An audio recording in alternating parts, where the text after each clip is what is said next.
Amém. Eu tenho bastante, não discussões, não me levem mal, mas debate, assim, bem amistoso com Parmindas sobre alguns pontos. E eu pego muito no pé, esse ponto que você perguntou, dos 144 mil, eu também já fui atrás dele. Eu falei assim, por que você está querendo tirar os levitas e o Netanel da história? A gente teve uma boa discussão sobre isso. E um dos pontos que eu peguei nele, que eu não tinha notado até meses depois, é esse daqui. Eu quero que vocês reparem comigo. Existe o autoclamor, que ele vem quando? Entre o decreto dominical e o fechamento da porta da graça aqui, né? Vou apagar aqui essa linha, não é mais esse o estudo que a gente está fazendo. Vamos ter que desenhar de novo. Ok? Aqui você quer... Existe o autoclamor que acontece pra gente durante o decreto dominical. O decreto dominical chega, a gente começa a proclamar o autoclamor, mas fala que se avoluma até o autoclamor. Então tem o autoclamor que é entre o decreto dominical e o fechamento da porta, não é isso? Então a gente vem para a linha dos sacerdotes. Quando que é o autoclamor? Fechamento da porta da graça. Antes disso você tem o quê? Um autoclamor. Então no decreto dominical de 2014 se avoluma a mensagem até a gente ter a profecia do templo, porque o autoclamor é a mesma coisa que o clamor da meia-noite, né? E depois você tem a porta que se fecha. Aí, antes o que eu fazia? O que vai ter entre o decreto dominical e o fechamento da porta? Um autoclamor, não é isso? Então eu fazia a linha, eu colocava o autoclamor aqui, não copia isso porque está errado. Aí depois uma pessoa veio para mim e falou para você, Daniel, a linha está errada. Eu comecei, como assim está errado? Tudo certo. Aí falou, não, você está botando o autoclamor no lugar errado. Eu não estou. Você segue o padrão aqui, você vê que a mesma coisa é aqui, aqui e aqui. Porque eu fazia assim, eu botava o autoclamor aqui, o autoclamor aqui. Aí eu fui para o Parminda, por que você está colocando o autoclamor aqui? Porque ele coloca o autoclamor entre a porta fechando e a segunda vinda de Cristo. É aqui que ele coloca o autoclamor. É aqui que tem o autoclamor. Aí eu perguntava para o Parminda, por que você faz isso? Aí ele falou, Daniel, você tem que entender o que significa o autoclamor. Aí eu falei, eu não quero saber o que significa, me dá um texto para provar isso. Eu quero um texto, me dá um assim diz o Senhor. Eu quero um assim diz o Senhor. Eu falei, Daniel, não tem assim diz o Senhor, você tem que entender o que isso quer dizer. Aí eu falei, eu não quero. Eu falei, mas eu não quero saber do que quer dizer, eu quero um assim está escrito, me dá um está escrito. E aí ele continuava falando, Daniel, se você não entender o que significa o autoclamor, você não vai entender. E eu queria um assim diz o Senhor. Mas a gente tem que entender que esse tipo de coisa você não entende simplesmente pelo texto bíblico. Você não vai ter um texto bíblico falando para qualquer coisa. Você não vai ter um texto bíblico falando para tudo. Onde na Bíblia você vai usar um texto prova para dizer que uma asa representa a velocidade? Você tem um texto para isso? Não tem. Mas se você for aqui nos diagramas e você vê o que Uriah Smith fala sobre isso, por que a Grécia tem asas? Porque conquistou de forma muito veloz. Não é isso? Me mostra um texto bíblico para dizer que asa significa velocidade. Estou esperando. Cadê? Eu não sei o que existe. Talvez tenha. Mas como que você entende que asa significa velocidade? Você tem um texto, tem um assim diz o Senhor para isso? Tem um está escrito para isso? Não que eu saiba. Mas você entende isso pelo quê? Pelo significado daquele símbolo. Você olha para o natural, você vê um animal que corre, um cachorro, e você vê uma águia. Qual vai chegar do outro lado da montanha mais rápido? A águia. Então você, baseado em tentar entender o que quer dizer o símbolo, você consegue fazer a aplicação, certo? Então baseado em você entender o que quer dizer a asa, vamos olhar para o natural, a gente pega a simbologia disso e a gente aplica no espiritual. Então as coisas, você não vai ter um assim, um está escrito para tudo. Aliás, a gente não tem um está escrito para 7 cabeças de Apocalipse. O que você faz agora? Vai ficar sem responder? Não. A gente tem que entender o que quer dizer. E é isso que a gente vai tentar fazer um exercício hoje.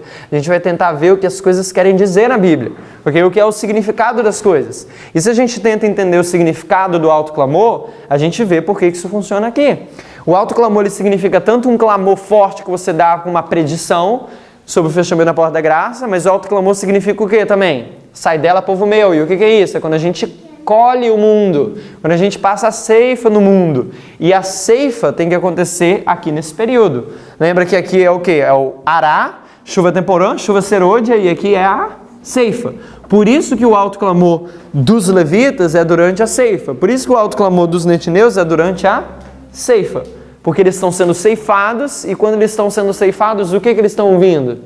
Um alto clamor. Sai dela, povo meu. Então, o alto clamor deles é durante o período que eles são ceifados. Os animais vão sendo saindo do mundo e entrando na arca. Isso aqui são os animais, ok? Então, assim, a gente tem que entender o que quer dizer. O que quer dizer o alto clamor? Entendendo isso, a gente vai fazer a aplicação correta. Se a gente só querer ter um texto para tudo, a gente nem vai conseguir responder as coisas, na verdade, porque não vai ter um texto para tudo. Então hoje a gente vai fazer um pouquinho diferente. Agora a gente vai fazer um pouquinho diferente. O que a gente vai fazer é o seguinte.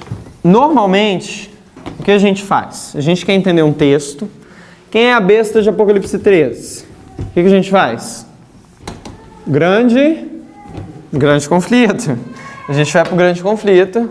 Então a gente tem um texto da Bíblia aqui. E aí a gente vai para onde? Ellen White, não é isso?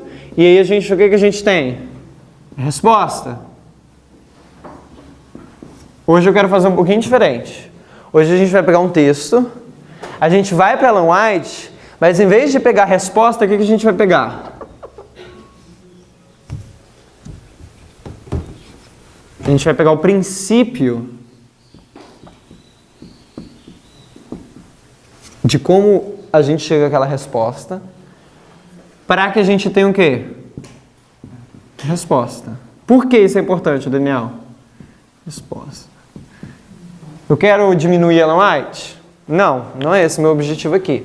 O que eu quero que você veja é o seguinte, Ellen White ela comenta sobre o Apocalipse 12, ela comenta sobre o Apocalipse 13, ela comenta sobre Apocalipse 10, ela comenta sobre Apocalipse 14, mas ela não comenta sobre o quê? Sobre Apocalipse 17. Ela fala que a Babilônia é a besta, que é o papado, ok. Mas ela fala quem são as 7 cabeças? Não fala. E aí, o que você faz agora quando você não tem Ellen White? Você não faz nada. Por quê? Porque a gente não entendeu o princípio. Então, o que eu quero que a gente faça é que a gente pegue o princípio de como Ellen White aplica, faz o entendimento da Bíblia, para que quando a gente tiver uma citação que não tem Ellen White, a gente consiga o quê? Achar a resposta. Porque se você tem uma citação que não tem Ellen White, você não chega na resposta, né? Mas agora, se a gente tem um princípio, a gente vai colocar o quê? O princípio aqui. E aí a gente também vai ter o quê? A resposta. Mais uma vez, não quero de alguma forma diminuir Ellen White. A gente usa o texto dela e vai continuar utilizando. Mas a gente quer o quê? Entender outros textos que ela não comenta também, que a gente precisa entender. Daniel 11, verso 40, ela não comenta. Me mostra um texto que ela fala, Daniel 11, verso 40, 45. Eu não sei. Se você tiver, me mostra. Então, assim, para a gente entender isso, a gente precisa ver como que ela aplica o texto. Para a gente pegar esses princípios e utilizar. Então, eu vou ler algumas citações que está em inglês, mas a gente vai passar por elas juntos.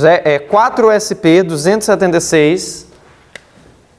Vocês podiam abrir em inglês também no seu celular, acompanhando, por mais que não entenda, dá para pegar algumas palavrinhas. 4 SP 276.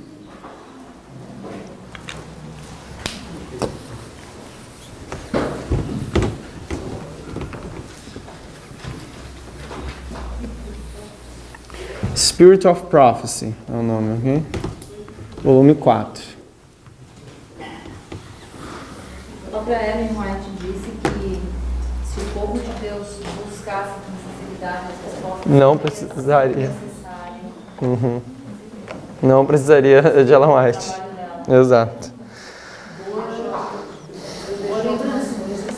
Deus deixou algumas coisas pra gente colocar. Exato. Daniel 11 é um exemplo disso. Né? Ela comenta, eu acho, uma vez sobre isso. Daniel, Apocalipse 10. Só tem um comentário de Ellen White dos 7 trovões. Um. E aí, o que você faz? Então, assim, a gente precisa aprender a andar pelas nossas próprias pernas, vamos dizer bem assim, né?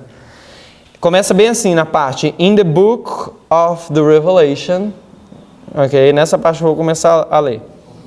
No livro de Apocalipse, sobre os símbolos do dragão vermelho, presta bem atenção aqui comigo. Quem é o dragão vermelho? Está em qual capítulo de Apocalipse? 12. Apocalipse 12. A besta como leopardo. Qual é o capítulo da besta como de leopardo?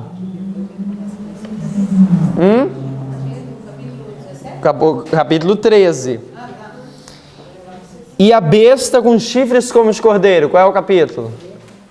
Capítulo 13, a segunda besta. Vamos lá em Apocalipse 12, rapidamente. Quero que vocês visualizem o que está acontecendo, só para vocês terem mais contexto.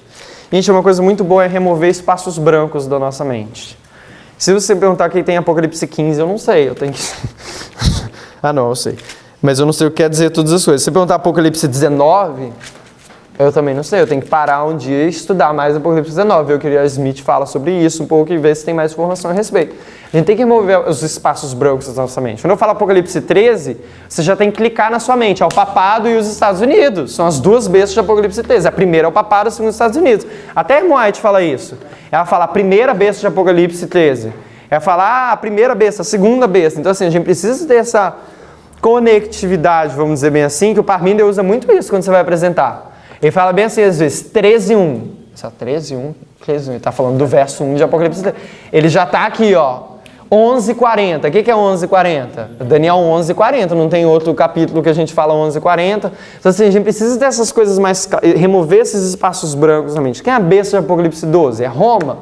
Esse daqui, esse dragão vermelho. Quem é a besta de Apocalipse 13? É Roma papal, a primeira. E depois é quem? Os Estados Unidos. Entendeu?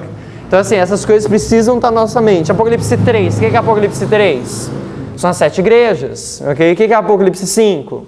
Os selos. O que é Apocalipse 8? As trombetas. Então, assim, essas coisas, é muito importante remover esses espaços brancos na mente e ter essas coisas já bem fixadas na mente, que isso é muito utilizado. Isso é como se fosse leite, né? Por mais que isso é muita informação, hoje isso é como se fosse, assim, só um fundamento para a gente entender várias outras coisas hoje. Então, vamos lá, Apocalipse 12, verso 3. E viu-se outro sinal no céu e era um dragão vermelho. Estão vendo aí? Isso daí é Roma pagã. Eu vou falar logo, está aqui, ó, Roma pagã, dragão vermelho. Está aqui no diagrama. Apocalipse 13, no verso 2. E a besta que vi era semelhante ao leopardo. Essa besta é que sai da água. Essa besta é o papado. Era para ter água aqui. Não sei porque não tem água. Mas ela sai do mar, ok? Esse é o papado. No verso 11, é uma outra besta que sai da terra. E vi subir da terra outra besta que tinha 2 chifres semelhantes ao de cordeiro. Esse daqui é a besta que tem chifres semelhantes ao cordeiro. Que sai da terra é quem? Estados Unidos. Então assim, só passando aqui pra gente, vamos voltar para a citação do Espírito de Profecia. 4 SP 276. No livro do Apocalipse, sob os símbolos do grande dragão vermelho, quem é o do grande dragão vermelho? Roma pagã. A besta como de leopardo, quem é a besta como leopardo? É o Apocalipse 13, que é Roma papal. E a besta de chifres como cordeiro, quem é a besta de chifres como cordeiro?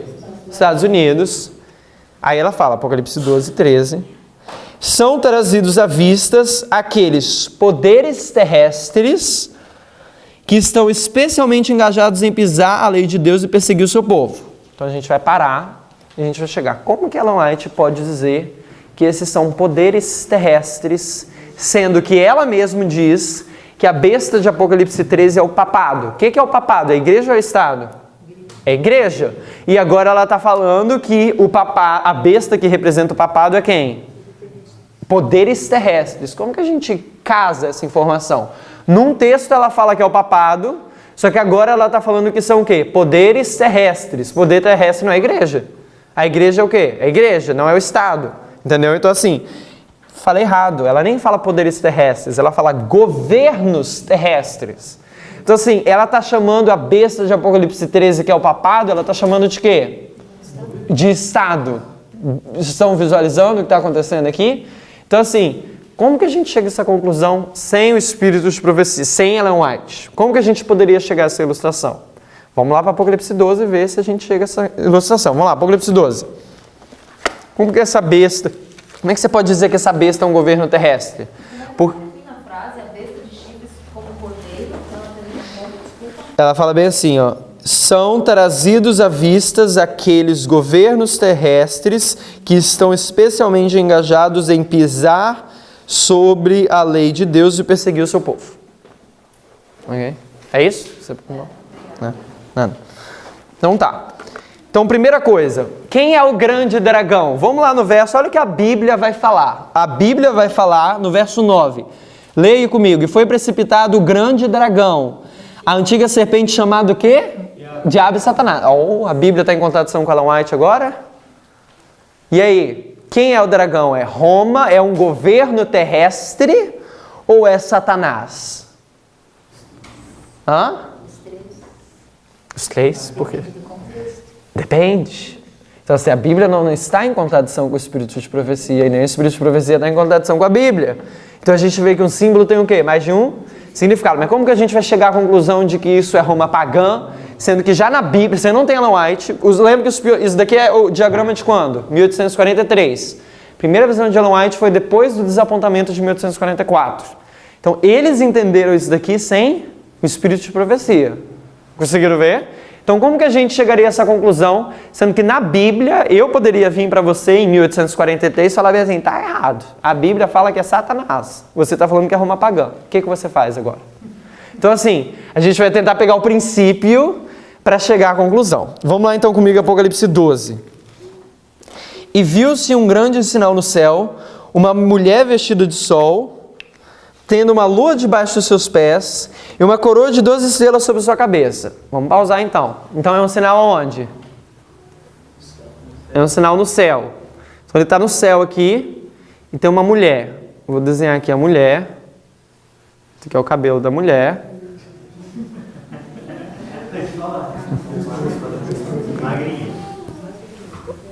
Gente, não julguem meu desenho, não vai ser muito bom. Não sou Marco Barros, ok? E aí fala que o que tem sobre a cabeça? Uma coroa. Quantas estrelas? 12 estrelas. Não é isso? Ela está vestida do sol.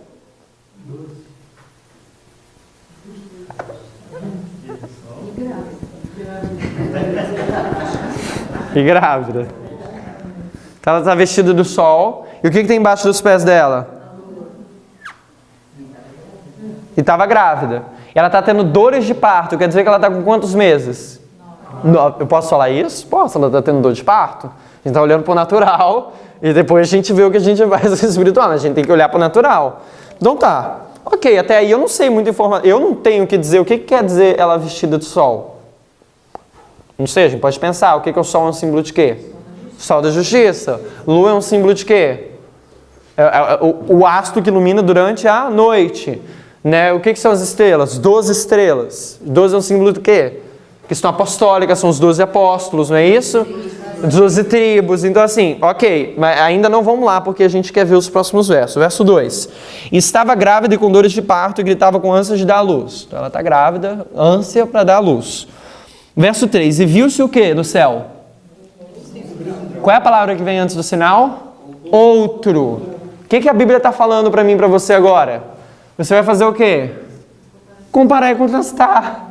Porque a Bíblia tem um sinal no céu e aí vai ser o quê? Outro. O que é uma parábola? Grande conflito, vou dar uma senha de Wi-Fi aqui. Grande conflito, G3850, parábola. O que é uma parábola? Você pega uma coisa e você joga perto da outra para fazer o quê? Para fazer uma comparação. E aqui você tem um sinal no céu e aí você vai ter o quê? Outro sinal do céu. Qual é esse outro sinal do céu? Vamos ler, eu já estou desenhando. Um grande dragão vermelho. Vamos ler comigo. Verso 3. Viu-se outro no sinal do céu, e esse que era um grande dragão vermelho, que tinha 7 cabeças, 10 chifres, e sobre as cabeças 7 diademas. O que é um diadema? Uma coroa, né? Então tá. 1, 2, 3, 4, 5, 6, 7. Ele tem uma cauda também, no verso 4 que a gente vai ver. Esse aqui é o dragão. Quantas cabeças? 7 cabeças. Eu não sei desenhar. Para o 10 chifres, 7 diademas. Então, cada uma das cabeças tem o quê? Uma coroa. Diadema é uma coroa. É um pouco diferente. Na verdade, o diadema é assim, ó. É tipo uma coroa do islamismo, assim, né? Vou desenhar uma coroa aqui. Uma tiara, tipo uma tiara. Né? É isso que é um diadema. E tem 10 chifres. 1, 2, 3, 4, 5, 6, 7, 8, 9, 10. Ok? Ok. Agora vamos comparar e contrastar os dois. Ok? Porque o que diz o texto? Bem assim. Que é outro sinal no céu, né? É assim que a Bíblia fala. Agora pensa aqui comigo. Vamos comparar e contrastar os dois. O que são estrelas, sol e lua? Se a gente vai para Gênesis, eles foram colocados para quê? Para governar, não é certo? Eles são poderes o quê? Celestes. Eles são os poderes.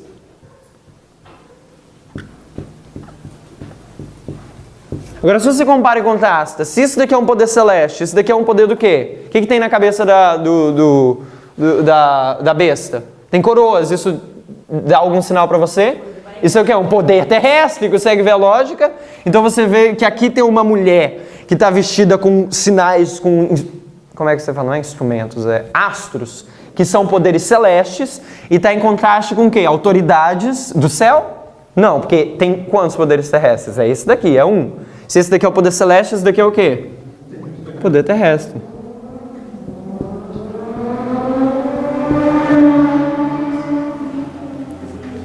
Você precisou de Ellen White para dizer que isso daqui são governos terrestres que estão especialmente engajados a pisar o povo de Deus e perseguir o seu povo? Não, a gente conseguiu ver isso o quê? Baseado em comparar e contrastar. Mais uma vez, eu não quero de forma alguma... Isso não é para diminuir Ellen White. Isso é para a gente tentar ver como que a gente chegaria a essa conclusão sem ter o quê? Assim como eles fizeram, sem ter Ellen White. Ok? Por quê? Porque vai chegar em Apocalipse 17... E o que você vai fazer? Ellen White não comenta, não sei o que fazer. Então assim, por comparar e contrastar, porque são dois símbolos que estão no céu, você consegue ver que aqui são poderes celestes e aqui são poderes terrestres, ok? Mais informação, qual é a cor do dragão? Vermelho. Vermelho é um símbolo do quê? Sangue, é um símbolo do quê? Corrupção, de pecado, não é isso? Vermelho também é um símbolo do quê? Da terra. Adão significa o quê? Vermelho, não é? Por quê? Porque ele vem da terra. Então a gente vê que tem vários símbolos. A gente pode colocar terra, a gente pode colocar pecado, corrupção, impureza, ou perseguição, né? Que é morte, porque o quê? Matou as pessoas, você deu um sangue. Qual o símbolo que a gente vai pegar? Tem tantos símbolos para cor. Vermelha, qual que a gente vai pegar? A gente tem que ver baseado no contexto. Se a gente compara com essa mulher aqui, qual é a cor dela? Se ela está vestida do sol, qual é a cor dela?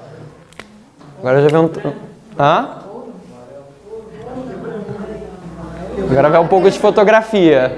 Vai um pouco de fotografia agora, hein? Qual é a cor do sol? É laranja, amarelo, vermelho ou é branco? É branca. A cor do sol é branca, ok? A luz do sol é branca. Se você estudar um pouco de fotografia, você vai ver isso. Por que a luz do sol é branca? Se você compra uma luz branca, você vai ver que vai estar escrito lá no rótulo, luz daylight, que fala, né? A luz do dia, que fala bem assim, luz do dia. A luz branca é a luz do sol. Você vai meio-dia no sol, o que você vai ver? Olha para o sol, você não vai ver amarelo, você vai ver o quê? Branco. No pôr do sol ele é amarelado por causa da atmosfera e da curva da Terra, ok? Nem é amarelado, é rosa, é verde, é todas as cores, entendeu? Então é outro fenômeno que vai mudar as cores, mas a cor do sol é branca, você pode pesquisar na internet. Por quê? Porque tem as 7 cores juntas. Porque, você lembra aquele experimento que tem um fio de luz entrando aqui, ele vai para um prisma, o que forma? O arco-íris, não é isso? Já viu isso? Vocês devem experimento, não lembro quem é que fez isso. Ele bota um fio de luz entrando pela porta, assim, passa aqui e sai 7 cores. Ou seja, na verdade são 7 cores que tem aqui, ok? Mas forma no final o quê? Branco. Então a cor da mulher é branco comparado com preto, com vermelho, ok? E o que isso significa então, quando a gente compara e contrasta? A gente vê que essa mulher, que esse dragão, olha lá no verso 4. E sua cauda levou após si a terça parte das estrelas e lançou-a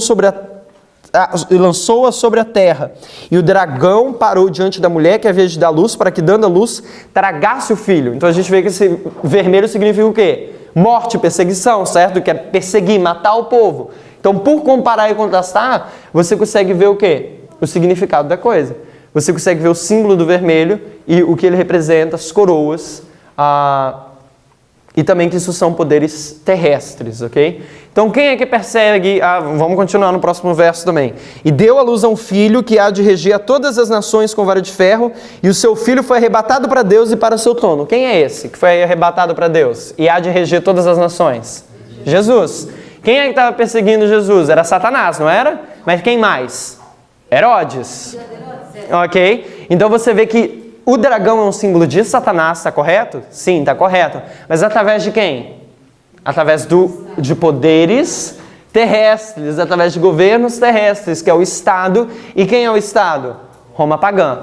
O paganismo, o Roma, ok? Que está perseguindo Jesus aqui nesse período. Então a gente consegue ver como a gente compara e contrasta, a gente consegue ter essas informações. Mas esse é só um exemplo, eu quero passar por mais alguns. Esse próximo é mais interessante.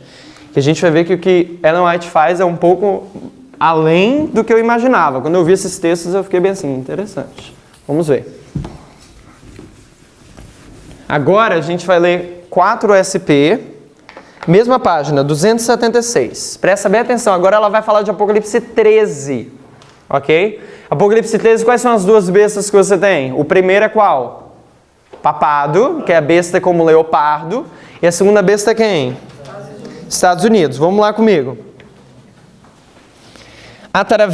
Começa bem assim, through the great powers controlled by paganism and the papacy. Eu não sei se está no início do parágrafo ou no mesmo, mas começa assim, through the great powers controlled.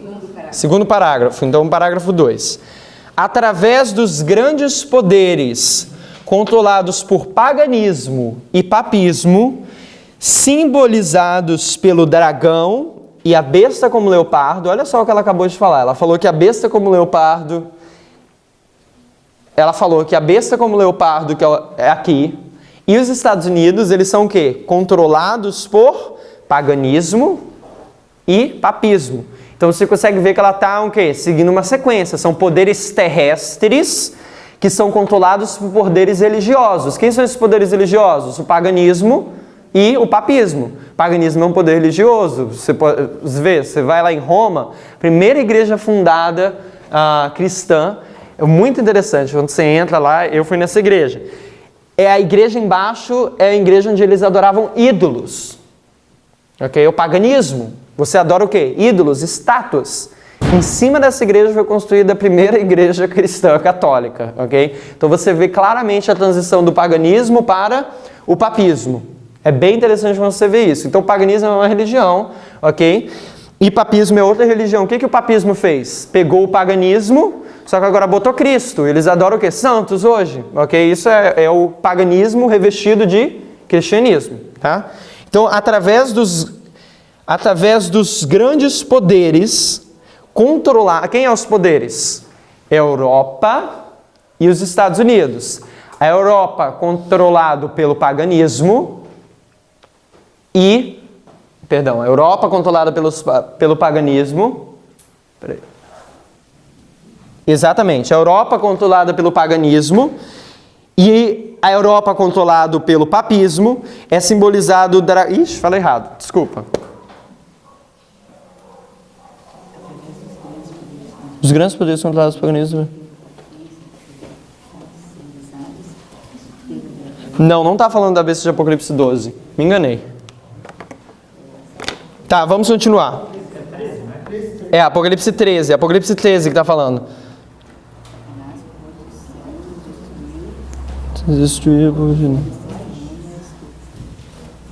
Tá certo. Eu tô achando que tá certo. Tá certo. O dragão é Apocalipse 12. O dragão é Apocalipse 12. A besta é Apocalipse 13, ok? Então ela fala bem assim, através dos grandes poderes controlados pelo paganismo, Roma pagã, ok? E papismo, Roma papal. Então você vê aqui igreja, Estado, ok? Só que aqui é o paganismo, a igreja, aqui é o papismo, tá certo? Então vamos lá. Através dos grandes poderes controlados pelo paganismo e o papismo, então, ou seja, Roma papal é o Estado de Roma, ok? Que está ali na Europa, mas tem a igreja influenciada, que é o papado. Simbolizados pelo dragão e o leopardo, Satanás por muitos anos destruiu o povo de Deus. A testemunhas do povo de Deus. Destruiu as testemunhas fiéis de Deus. Obrigado. Sob o domínio de Roma, ou seja, a besta é Roma, ok? que está sendo controlada pelo poder religioso. Sob o domínio de Roma, eles eram torturados e mortos por mais de 1000 anos. Mas o papado foi, ao final, tirado da sua força e forçado a desistir ou parar de perseguir. Apocalipse 13, verso 10. Olha só, presta bem atenção aqui comigo. Segue aqui comigo agora. Neste tempo, o profeta observou um novo poder surgindo, representado pela besta como chifres de cordeiro. Olha só o que a gente vai falar agora. Presta atenção, se você está dormindo aqui, acorda só para essa parte. A aparência dessa besta e a maneira da sua ascensão parece indicar que o poder representado aqui é diferente daqueles trazidos à vista sob os símbolos precedentes. O que a irmã acabou de pedir para você fazer? Ela falou bem assim, eu vou ler novamente, a aparência dessa besta e a maneira da sua ascensão parece indicar que esse poder representado é diferente daqueles trazidos à vista dos símbolos precedentes. O que ela acabou de pedir para você fazer mais uma vez? Comparar com o quê? Compara a besta que ela acabou de falar com os símbolos precedentes. Ela está pedindo para você fazer o quê? Comparar e contrastar. Você consegue ver que essa metodologia está ali? Só que a gente não faz isso. A gente lê o texto e fala, essa besta é os Estados Unidos. Puf, lê o texto e passa adiante. Agora o que a gente quer tentar fazer é o quê? É seguir esses princípios. Então vamos fazer o que ela acabou de pedir. Qual é a besta de Apocalipse 11? É uma besta que tem quantos chifres? Desculpa. Verso 11 de capítulo 13. Vamos mais uma vez. Só ler aqui, só para ter certeza que eu não causei confusão. Olha o que ela vai falar. Neste tempo, o profeta observou um novo poder surgindo, representado pela besta de chifres de como cordeiro. Quem é a besta de chifres como cordeiro? É o verso 11 de capítulo 13. Então, é uma besta que tem 2 chifres como cordeiro. Vou botar um rabinho aqui. Então, essa besta de chifres como cordeiro. Olha só o que vai dizer bem assim. A aparência dessa besta, vem aqui comigo. A aparência dessa besta e a maneira da sua ascensão parece indicar que esse poder que aqui é representado é diferente daqueles trazidos à vista sobre os símbolos precedentes. Vou traduzir melhor aqui agora. Então essa besta é diferente do quê? Do símbolo precedente. Qual é a besta do símbolo precedente? Verso 1 e 2. Qual é a besta do verso 1 e 2? É o papado. Vamos lá para desenhar a besta do papado. E a besta que vier semelhante ao leopardo. Semelhante ao leopardo. E os pés como de urso. Então aqui é o leopardo, pé de urso. E a boca como leão.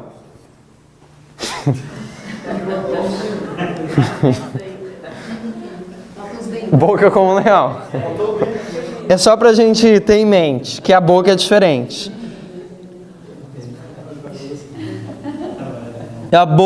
E a boca como leão, o dragão deu-lhe o poder e poderio. Só que eu esqueci de ler no verso 13, que fala bem assim. Quantas cabeças tinham?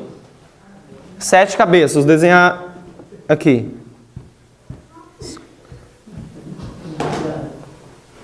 Boca como leão, quantos chifres? 10 chifres. 1, 2, 3, 4, 5, 6, 7, 8, 9, 10. Vou botar os 10 aqui. E tem coroas nos chifres ou na cabeça? Sobre os chifres diademas. Ok? Tá aqui. Coroa. Vou botar só em um aqui, tá? Pra gente visualizar. Mas tem 10, né? Então tá. Então vamos lá. Aqui a gente tem o quê? O leopardo. Urso. E leão, não é isso? O que a irmã te pediu para comparar? A aparência dessa besta e o quê? A maneira da sua ascensão. Quem ia fazer um negócio desse? Eu não ia fazer. Se eu estivesse estudando Apocalipse 13 e eu não tivesse lido esse texto, eu não ia notar isso. Eu ia notar, olha, essa daqui tem 7 cabeças, aquela ali tem uma. Mas eu nunca ia parar para ver a aparência da besta. Porque a gente tem que ver a aparência da besta. Se você compara um leopardo, um leão e um urso com um cordeiro, qual é a diferença deles? Se você entra no território do cordeiro, o que ele vai fazer? Ele vai vir até você, oi, tudo bom? Agora você entra no território de um urso, do leopardo, do leão, o que ele vai fazer? Ele vai te comer. Então assim, a diferença da aparência deles é que você vê que esses são animais territoriais. Eles querem o quê? Conquistar território, manter o território deles. Um cordeiro não. Consegue ver? Um é um animal pacífico, o outro é um animal brutal, um animal rude, não sei se eu posso dizer assim, mas um animal agressivo, essa é a palavra. Então a gente consegue ver sobre isso? Então, esse é um predador, esse é a presa. Consegue ver isso? Então só por isso, eu vou adiantar um pouco um passo e eu vou dizer bem assim, se isso representa governos terrestres, quer dizer que esse governo terrestre ele vem de um local onde tem o quê? Muita conquista territorial, posso falar isso? Estou olhando para o natural. E esse daqui, não, é bem pacífico, ele surgiu de um lugar onde não teve brigas de território, porque o cordeiro é como? É pacífico, eu posso falar isso? A gente está olhando para o natural. Olha o que a irmã White vai comentar. Antes disso, de onde surgiu essa besta aqui? Vamos lá ler no verso 1. Apocalipse 13. E pus-me sob a areia do mar e vi subir do mar uma besta. Então essa besta surge de onde? Do mar.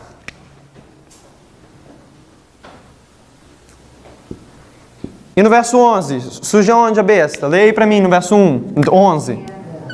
Terra. Irmãos, a gente está usando comparar e contrastar. Qual é a diferença da terra para o mar? Se a gente sabe, o que significa mar na profecia bíblica? Povos, línguas, nações. Isso está em Apocalipse 17, eu acho que no verso 15. Vamos lá para Apocalipse, Daniel 7. Lá em Daniel 7 a gente tem exatamente a mesma figura. A gente vê bestas surgindo do mar. Ok? Olha só o que vai dizer em Daniel 7. 2. Falou Daniel e disse, eu estava olhando na minha visão da noite, e eis que os 4 ventos do céu agitavam o mar grande. Verso 3. E os 4 animais grandes, diferentes uns dos outros, subiam do mar. Então a gente vê que mar, o que são ventos? Guerras, certo? Conquistas, revoluções. E o que é mar? São pessoas. Então a gente tem ventos, guerras e revoluções. E o mar que são o quê? Vários povos, multidões, nações. Em contraste com isso, o que seria a terra então? Quando fala que a igreja fugiu para o deserto, essa igreja de Deus é a igreja que estava na Europa. Quando a igreja de Deus estava na Europa, fugiu para o deserto, quer dizer que eles foram para o deserto no norte da África? Não, para onde que eles fugiram? Quando eles estavam perseguindo? Para as montanhas. Por que o deserto significa as montanhas? Porque é um lugar... O que tem no deserto? Nada, não tem ninguém. Por que a igreja fugiu para a montanha? Porque lá não tinha ninguém, é lá onde eles iam se refugiar. Então quando a igreja de Deus foge para o deserto, é porque ela foge para um lugar onde o quê? É inabitável. Então o deserto é o símbolo do quê? É um símbolo de um lugar onde não tem ninguém. E no deserto é cheio de quê? Areia. Areia é o quê? Terra. Então quando fala que uma besta surge da terra, é porque ela surge de um lugar inabitável. Mas eu só posso fazer isso porque eu estou comparando a terra com o mar. E eu sei que o mar são vários povos, certo? Que estão em guerras e revoluções, porque o mar está agitado pelo vento. E a gente sabe que a besta é uma besta territorial. Vocês estão me seguindo ou está muito difícil? Eu só estou olhando para o natural, ok? Se a gente sabe que o natural, o mar é agitado e isso simboliza guerras e povos, contrastando com a terra, se o mar é povos, o que é a terra? Nada. É um lugar que não tem ninguém. Faz sentido? Ok? Então, se a gente vê uma besta que surge do mar, quer dizer que essa besta surge de um lugar onde tem muita conquista e revolução. Se a gente vê uma besta que surge da terra, quer dizer que essa besta surge de um lugar onde não veio ninguém. E é assim que a irmã a gente faz. Mas a gente poderia chegar a essa conclusão sem o quê? Sem usar o espírito de profecia. Por quê? Sem usar Ellen White. O espírito de profecia esteve na terra sempre, né? Mas sem usar Ellen White. Por quê? Porque se a gente compara e contrasta como ela está pedindo, ok? Comparar e contrastar, ela fala, essa besta é diferente das outras. Ou seja, compara e contrasta para você ver. Olha só o que ela vai falar. A aparência dessa besta, e ela fala sobre isso. Aí depois ela vem. Os grandes reinos que governaram o mundo obtiveram seus domínios por conquista e revolução. E eles são representados pelo profeta Daniel como bestas de caça, que fala de... Como é que é o nome que você usou? Predadora. Besta de presa, são predadores, né? Subindo dos 4 ventos do céu que agitaram o grande mar. Mas a besta de chifres como cordeiro subiram do mar, significa que em vez de subverter outros poderes para se estabelecer, essa nação aqui representada surgiu em território previamente desocupado e cresceu gradualmente e pacificamente. O que a Marcia acabou de fazer aqui? Ela comparou e contrastou. Se a gente usa comparar e contrastar, a gente consegue chegar a essa conclusão que ela chegou mesmo sem ela ter falado nada. Mas a gente precisa o quê? De usar uma ferramenta para fazer isso. E essa ferramenta é comparar e contrastar. Olha só o que ela vai falar agora. Essa daqui é um pouco mais longe. Quando eu li isso daqui com essa mentalidade, eu falei, me explica sobre isso. Olha só. Aqui está uma figura marcante. Agora é a página 277. Fala bem assim, here is a strike figure. Diz bem assim, aqui é uma figura marcante da ascensão e crescimento da nossa nação.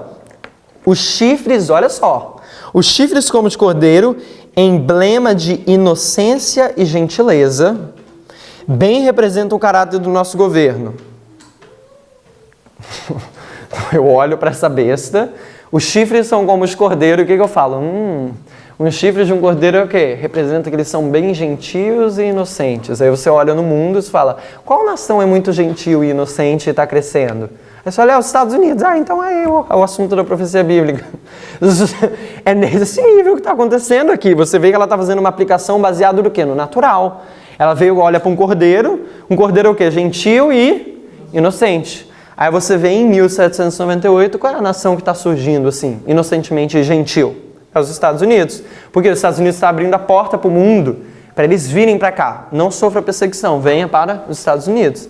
Então assim, a aplicação da profecia é feita dessa forma. Só para ajudar que muita gente não... Eu percebo que não sabia sobre isso, mas vamos lá em Apocalipse 13. O verso 11 é os Estados Unidos, certo? Surgindo. 13 e 11. Os levitas entenderam esses símbolos, né? Eu acho que eles já faziam... Eles entenderam esse símbolo. Exato. Eles entenderam esse símbolo. Eles tinham... Verso 11 é os Estados Unidos sumindo na terra, né? Só que olha o verso 10. Se alguém leva em cativeiro irá. Se alguém mata a espada, necessário é que a espada seja morto. Aqui está a paciência e a fé dos santos. Quando que isso é cumprido? Quem é que leva em cativeiro e foi levado em cativeiro? É o papado na ferida mortal em 1798. Por isso que em 1798 o profeta viu subir uma besta. E se você olha em 1798, você tem aqui a data que é para você olhar para o cumprimento da profecia, que é 1798, quando o papado que leva em cativeiro, ele é levado em cativeiro. Então aqui aponta para a data que a gente tem que olhar para isso. Isso é 1798. Por isso que a irmã White fala bem assim, neste tempo o profeta observou um novo poder surgindo. Nesse tempo é em 1798, que é quando a nação dos Estados Unidos surge, ok? Eu queria ir para um último, antes da gente finalizar. A gente tem aqui alguns minutos. Eu quero ir para Apocalipse 10. Apocalipse 10 é bem interessante. Antes da gente ir lá, pode ir abrindo lá em Apocalipse 10. Eu quero que vocês vejam a importância da gente tentar entender o que as coisas significam. Okay? O que elas querem dizer, como o exemplo da asa. O que significa a asa? Por que a asa significa velocidade? Não tem um texto para isso. Você tem que olhar para o natural e ver o quê? E tirar lições espirituais. Quando você olha para a linha de Noé, o que acontece? Eles estão construindo a arca por 120 anos, fecha a porta, não é isso? O que acontece? Cai a... Na verdade não, eles esperam quantos dias? E aí cai a chuva, não é isso?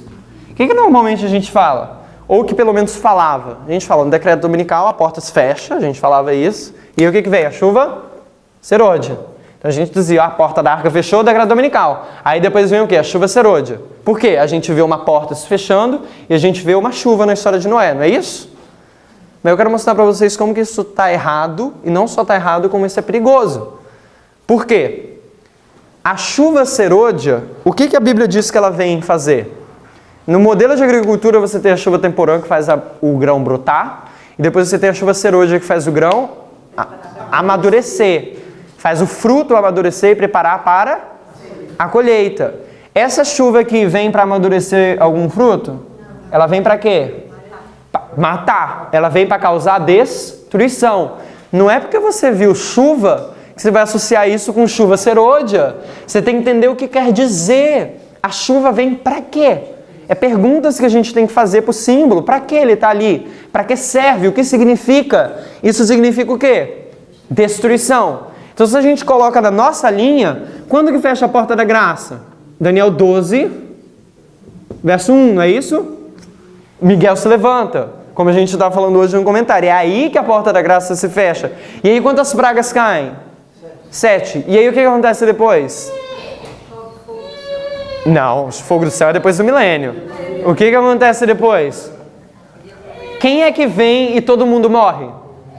Cristo vem. E Cristo vem como? Como a chuva. Tem verso que fala sobre isso. Vou enviar Jesus como a chuva. Mas não só isso. A glória de Cristo destrói o quê? Os ímpios, não é isso? Então a gente vê que por mais que existe a palavra chuva aqui, isso daqui é a segunda vinda. E na segunda vinda de Cristo, os ímpios são destruídos. Mas você vê chuva na segunda vinda de Cristo? Não. Consegue ver o problema? Se a gente aplica os símbolos descuidadosamente, a gente vai cometer erros. Não é porque tem chuva aqui que a chuva se erode. Isso daqui é a destruição. O que causa a destruição? A glória de Deus. Ok? Então você tem aqui o fechamento da porta da graça em Daniel 12, verso 1. Você tem as 7 pragas e você tem a chuva que causa... Você tem o quê? A glória de Deus, a segunda vinda que destrói os ímpios. Assim como a porta da arca se fecha, eles esperam 7 dias em angústia lá dentro. Isso daqui é o período de angústia de Jacó. E aí depois vem a chuva para destruir os ímpios. Então assim, se a gente olha para os símbolos e fala chuva, chuva, né? Chuva aqui, então é chuva serôdia aqui embaixo. Isso é perigoso. Assim como em Joel, não é porque ela fala que tem gafanhoto, que você vai para Apocalipse 9 e você vai falar que aquilo é o quê? O Islã, tá certo isso? Não, porque não é porque o gafanhoto em Apocalipse 9 representa o Islã, que gafanhoto em Joel vai representar o Islã. O gafanhoto no livro de Joel representa o papado. Símbolos têm mais de um significados. Para a gente entender e aplicar isso corretamente, a gente tem que entender o que eles significam. O que quer dizer, para quê, qual é o contexto que está sendo aplicado aquilo, tá? Então assim, isso é um ponto da metodologia que o Parmênides tem trazido, ok? Que é algo muito importante a gente entender e aplicar corretamente os símbolos. Perguntar o que isso significa. O que aquilo quer dizer para aquela geração, ok? Então isso é muito importante. Vamos lá para Apocalipse 10. Já vou...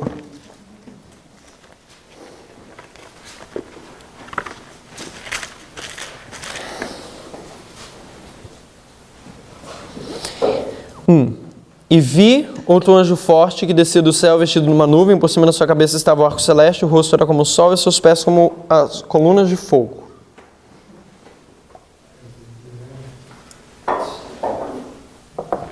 Ok? Vários símbolos aonde? Esses símbolos são de onde? Da construção civil? Símbolos da matemática? Símbolos do quê? Símbolos da natureza. Quem criou a natureza? Deus. A gente vai para o símbolo da natureza e a gente vê o que ele significa. O que significa já falei. O que significa o arco-íris? O arco da aliança. Então a gente vê que é o mensageiro da aliança que vem trazer uma mensagem. Ok? Mas eu não quero muito se tratar no verso 1. Então você vê que a cabeça dele é como o sol e o pé é como fogo. Então o sol é feito de quê? De fogo. Então você tem fogo na cabeça e os pés. A gente vê que é o mensageiro da aliança. Quem é o mensageiro da aliança? Cristo. A gente sabe quem é o mensageiro da aliança? É Cristo. A gente sabe disso baseado em Daniel, que fala sobre isso. Eu acredito. Ou seja, já quando a gente olha para os símbolos naturais, a gente sabe que... Porque quando o anjo desce do céu, o que ele traz? Uma mensagem. Você vai para o livro de Daniel. Quando o anjo Gabriel descia, o que ele trazia? Uma mensagem. Em outras histórias, o que acontece quando o anjo desce? Ele traz uma mensagem. Então é um mensageiro. Ele tem um arco celeste, que é um símbolo da aliança. Então você sabe que é o mensageiro da aliança. Quem é o mensageiro da aliança?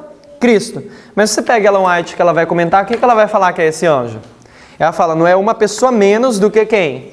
Ela fala, não é ninguém menos do que Cristo. A Ellen White, ela fala, no único comentário que ela tem sobre Apocalipse 10, ela fala que esse anjo que desce é Jesus Cristo. Mas a gente não precisou de Ellen White, porque a gente viu símbolos naturais e a gente fez o quê? Tentar entender eles. Mas eu quero ir com vocês no verso 3. Mas vamos ler no verso 2 só para a gente pegar um contexto. Verso 2 fala bem assim: e tinha na sua mão um livrinho aberto, e pôs o pé direito sobre o mar e o pé esquerdo sobre a terra. Não vou falar muito sobre isso, mas isso é a Europa e os Estados Unidos. Quem é a terra? Que a gente viu. Quem é a besta que surge da terra? Estados Unidos. O local que é o quê? Previamente não é desocupado. Esqueci de falar sobre isso. Os Estados Unidos, em 1798, é considerado o novo mundo. A América já tinha sido descoberta, mas não era povoada. Por isso que os Estados Unidos surge de um lugar onde não tem revoluções e conquista. Ele surge de um lugar onde não tinha ninguém. A América, o Brasil também. O Brasil surgiu de um lugar onde não teve o quê? Nenhuma conquista e revolução. Agora a Europa, o mapa da Europa constantemente mudou durante muitos anos. Agora está um pouco mais estável. A Ucrânia está ali um pouco indecidida ainda. Mas a Europa sempre teve o quê? Mudança de cenário, conquista e revolução. Os Estados Unidos teve isso? Não. Então assim, você consegue ver isso na aplicação do símbolo, tá? Então, vamos lá, verso 3. E clamou com grande voz, como quando ruge o leão, e quando clamou, 7 trovões emitiram suas vozes. Quando eu li esse texto, eu passava direto. O leão só está falando que o trovão é forte. Vamos continuar. Mas eu estava querendo o quê? Estudar com essa metodologia de comparar e contrastar. Estudar com mais calma, parar de correr nos textos, ir nessa metodologia que o Parmina tem ensinado, da gente o quê? Gastar tempo no texto. A Bíblia fala que é um pouco aqui, um pouco ali. Só que a gente se esquece de um pouco aqui. A gente só quer ir um pouco ali. A gente tem que manter um pouco aqui, ok? E eu sou uma das pessoas que mais gostava de fazer texto prova para lá e para cá, ir na Bíblia, para cima e para baixo, para um lado, para o outro, para um lado, para a esquerda, para a direita. Eu fazia muito isso, eu sempre gostei. Então, para mim foi muito difícil tentar entrar nessa metodologia onde você fica mais no texto, onde você tenta gastar tempo no texto, no verso e tentar pegar as informações ali. É difícil para mim. Foi muito difícil para mim. Quando as pessoas falaram isso de um pouco aqui, um pouco ali, foi na escola, foi um aluno que falou isso. Ele falou, eu acho que a gente tinha que ficar um pouco ali. Eu ficava nervoso, meu coração pipocava, assim, gente, a gente tem que fazer texto prova. Então, assim, foi difícil para mim, eu acredito que é difícil para todo mundo, porque a gente é acostumado a fazer muito texto prova. Mas a gente tem que ter cuidado quando a gente faz texto prova. Não é errado, mas a gente tem que ter cuidado como fazer isso. E antes de fazer texto prova, a gente tem que ficar um pouco onde? Aqui no texto. Então eu estava tentando fazer isso. E aí eu vi, ok, como ruge um leão. Eu falei, eu não sei como é que ruge um leão. Eu não fui no zoológico algumas vezes, mas eu não sei como é que ruge um leão. Então o que eu fui fazer? Eu fui no YouTube ver como é que ruge um leão. Porque para eu entender o natural, eu preciso o quê? Eu preciso ter o natural. Se eu não cresci no meio de leões, o que eu vou fazer? Eu vou ir no YouTube para entender profecia. Porque é primeiro o natural, depois o espiritual. Você precisa entender o natural. Se você não cresceu no meio da cidade, você não sabe como é que é um bezerro, o que você vai fazer? Vai no Wikipédia. Aí você vai ver que o cordeiro é pacífico e gentil. E aí você vai poder aplicar a profecia de forma correta. Porque você não sabe como é um cordeiro, porque você não viveu no meio do cordeiro. Então você tem que ir para onde? Para a internet para entender profecia. Se eu estou falando um pouco mais provocativo, né? Eu não estou dizendo que você precisa da internet. Você precisa de entender o quê? O natural. Já que você não sabe natural, você vai no livro, você vai na internet, ou você vai lá no campo ver um cordeiro. Né? Eu acredito que você não quer ver um leão no campo. Então, verso 3. Ruge como leão. Aí quando eu fui no leão, eu fui ver como é que ruge um leão. Porque fala assim, ruge como... Quando como ruge um leão. Eu, ok, como é que um leão ruge? Aí a primeira coisa que eu notei quando ruge um leão é que ele não dá um rugido só, que nem vocês veem lá no Tom e Jerry. Ele fala, ah! Não é um rugido. São vários rugidos pequenos. Ele vai, uau! Uau! Uau! É desse jeito. São vários rugidos curtos que tem muito peso, é bem grave, é bem forte. Mas o que? São vários curtos, não é um só. Então ele, ok, não é um só. Então o que eu vou fazer aqui agora? Eu vou apagar. Não vou apagar, não precisa apagar. Olha só o que diz. O que o verso está comparando? Está falando assim que quando clamou, o anjo desce. Ele clama com grande voz. E aí está comparando o anjo clamando com o quê?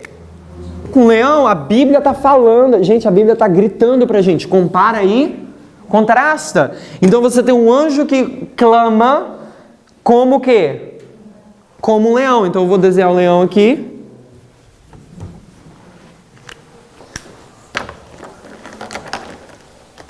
E olha só, antes de ler sobre isso. E clamou com grande voz, como quando ruge o leão. E quando clamou, 7 trovões emitiram suas vozes. Então aqui está o anjo. Vou escrever. E quando ele clama, quantos trovões tem? 7. 1, 2, 3, 4, 5, 6, 7. 3, 3, 1. 7 trovões. Não é isso? E aí está comparando isso com o quê? Com um leão. Já que está comparando com um leão, como, não já que, né? Como está comparando com o leão, e eu sei que o leão não dá um rugido só, quantos leões o rugido deu? 7. É comparar e contrastar. Se ele está comparando o leão com a voz do anjo, quer dizer que o leão está dando quantos rugidos? 7. 1, 2, 3, 4, 5, 6, 7. Isso é no natural? É no natural. Se você vai no natural, não é um rugido só. São o quê? Vários rugidos curtos. Aí eu comecei a falar, bem assim, ok, eu já sei como é que um leão ruge, o que adianta saber que ele ruge 7 vezes? Aí que começam as perguntas que a gente tem que fazer para o texto. Por que um leão ruge? Olha só a pergunta que eu não sabia antes que eu poderia fazer. Por que um leão ruge? Vão pesquisar onde? Na internet, porque eu não sou um biólogo. Eu não conheço o leão, não vivi com o leão, não sei. Eu sei porque o meu gato mia, porque ele está com fome. Eu não sei porque o leão ruge. Então assim, você olha para o quê? Para o natural. Você olha para o natural para você tirar lições para o espiritual. E quando eu vi isso, eu fiquei maravilhado, irmãos. Porque olha só o que a gente vai ver, o que a internet fala. O site eu achei até em português e em inglês. Mas esse site que eu vou ler é em inglês. Fala bem assim, alertadeleão.org, lionalert.org. Aí bem assim, como os leões se comunicam. Olha só o que vai falar como que o leão, por que ele ruge. O leão ruge para falar outros leões aonde eles estão. Você não está entendendo por que eu estou feliz com isso, mas se você sabe o que a irmã White fala dos 7 trovões, você sabe por que eu estou feliz. Porque o que a irmã White fala que são os 7 trovões? Uma delineação de eventos que transpirariam sobre o quê? Sobre a primeira e a segunda mensagem angélica. E os eventos são para quê? Para te falar onde você se encontra na história profética. E da mesma forma, o que o leão faz? Ele ruge para avisar os outros leões o quê? Aonde eles estão. E para que são 7 trovões de acordo com Ellen White? Elas são para avisar onde você está na história profética. Então você vê que o anjo proclama para te avisar onde você está. E você sabe disso, você não precisaria de Ellen White se você estivesse comparando e contrastando com o natural, porque o leão ruge para avisar onde as pessoas, os leões estão. Você conseguiria chegar a essa conclusão mesmo sem o quê? Sem Ellen White. Consegue ver quão maravilhoso é que você pode entender a Bíblia e outros textos que elas não comentam sobre isso. E tem mais coisas que a gente consegue ver. Se você ver o que a internet fala sobre o leão, eles vão falar que a voz do leão fala bem assim, ó. O rugido do leão é considerado um dos mais impressionantes sons naturais. Ok? O leão é famoso por sua exclusiva habilidade vocal de fazer soar um rugido que pode ser ouvido a quilômetros. Será que isso faz algum paralelo com um trovão? Isso faz, não é isso? Agora presta bem atenção, meio assim. Olha o que vai dizer. Outro motivo por que o leão ruge. Para mostrar quão grande ele é. Então o leão ruge para avisar onde eles se encontram e para mostrar quão grande que eles são, para intimidar os outros, não é? Eu continuei, para mostrar quão grande eles são e para warn, para advertir leões de outras presas para se manterem fora do seu território. Então o leão ele ruge para avisar onde eles se encontram, ele ruge para mostrar quão forte ele é e o quê? Proteger ele de outras presas, de outras pessoas. Olha o que a irmã fala dos 7 trovões. Ela fala bem assim, mas o anjo forte demanda atenção. Ele grita com uma forte voz. É para mostrar o seu poder e autoridade da sua voz para aqueles que se uniram com Satanás para se opor à verdade. É a mesma descrição do motivo que o leão ruge. Isso daqui é 7 BC, a única citação de Ellen White sobre os 7 trovões. Que eu saiba, se vocês souberem de mais algum, me fala. 7 BC 761. 971.